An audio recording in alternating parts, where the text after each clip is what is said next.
6 days before the Passover, Jesus came to Bethany, where Lazarus lived, whom Jesus had raised from the dead. Here a dinner was given in Jesus' honour. Martha served, while Lazarus was among those reclining at the table with him. Then Mary took about a pint of pure nard, an expensive perfume. She poured it on Jesus' feet and wiped his feet with her hair, and the house was filled with the fragrance of the perfume. But one of his disciples, Judas Iscariot, who was later to betray him, objected. "Why wasn't this perfume sold and the money given to the poor? It was worth a year's wages." He did not say this because he cared about the poor, but because he was a thief. As keeper of the money bag, he used to help himself to what was put into it. "Leave her alone," Jesus replied. "It was intended that she should save this perfume for the day of my burial. You will always have the poor among you, but you will not always have me." Meanwhile, a large crowd of Jews found out that Jesus was there and came, not only because of him, but also to see Lazarus, whom he had raised from the dead. So the chief priests made plans to kill Lazarus as well, for on account of him, many of the Jews were going over to Jesus and believing in him.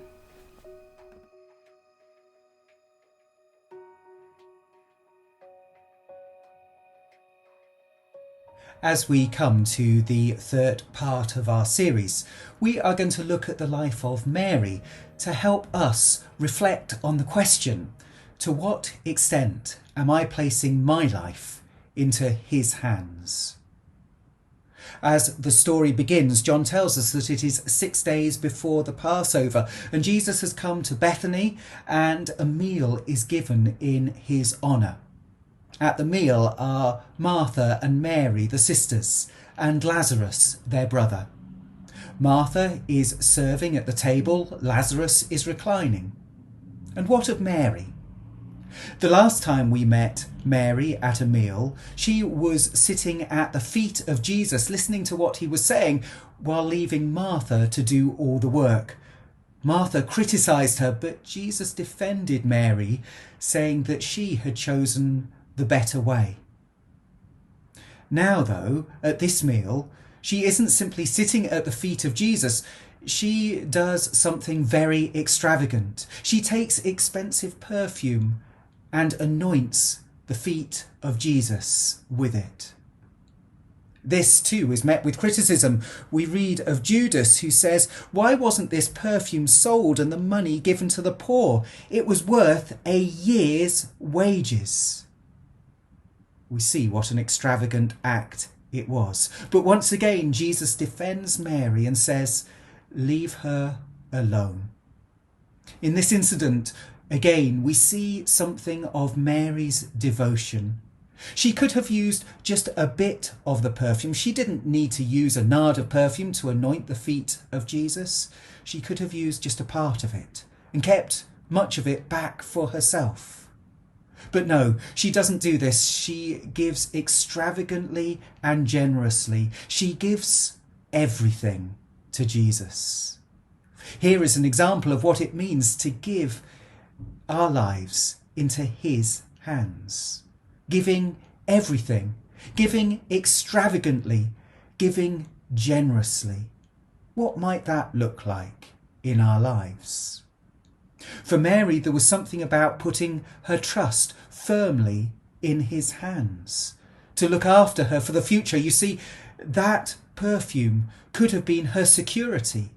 If she was short of money, if she was struggling, if she hit poverty, that could have been sold a year's wages. This is a significant amount of savings, in effect. But she doesn't keep it to herself. She gives what she has to Jesus. Her future is placed firmly in his hands to provide for her. What about us? How much do we trust Jesus for our future? Are we resting in certainty that he will care for us, he will look after us, he will provide for all our needs, he will give us all the strength that we need for whatever the new day might bring? This is something of what it means to place our lives in his hands. So during this Lent, maybe this week we can reflect on these questions. How generous am I being to Jesus? Am I giving him my all? And to what extent do I trust him? To what extent do I trust him to provide for all I need in the future, to give me the strength I need day by day?